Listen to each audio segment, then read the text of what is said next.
发一下这个生态缸的视频教程。因为没有相同的罐子，我就用这个玻璃缸示范一下。大家刚开始玩这个时，也建议选择类似高一点的罐子，高一点可以很好的维持湿度，种东西也比较容易成功。首先是做蓄水层，用这个陶粒或者火山石，实在没有的话，捡一些小石子也行，直接往里倒，差不多就行。稍微摇一摇平，厚度3到5厘米就可以了，但是不要太浅，不然存不了多少水，或者不小心倒多了水会泡到上面的土。对了，还有一点要注意，平时加水的时候，水的高度到这里一半就行，不要太高。接下来就是导水层，因为家里就剩这点毛毛虫水台，我就用它来做示范，用国产水台也可以的，效果差不多。然后直接把水台加下去，加，记得查漏补缺，把边边角角都盖住。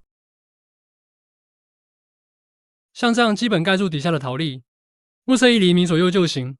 这一层主要就是防止上面的种植土直接接触到下面陶粒储存的水，还有通过它把水导上去。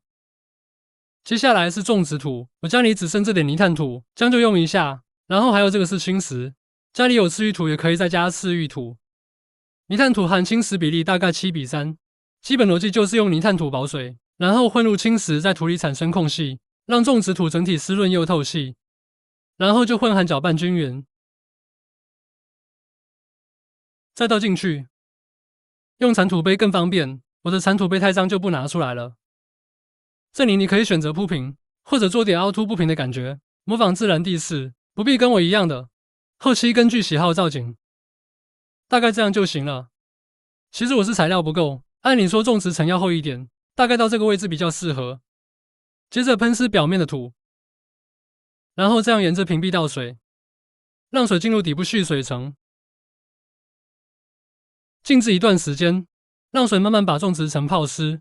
底部这些水会向上渗透和蒸发，蒸发过程会维持瓶内的湿度。有些水蒸气碰到瓶壁会凝结成水，这些水又会流回下面，然后进入下一轮的循环。部分蒸发出去，部分回流，很长一段时间都不用加水。这样你的低维护生态瓶就大功告成啦。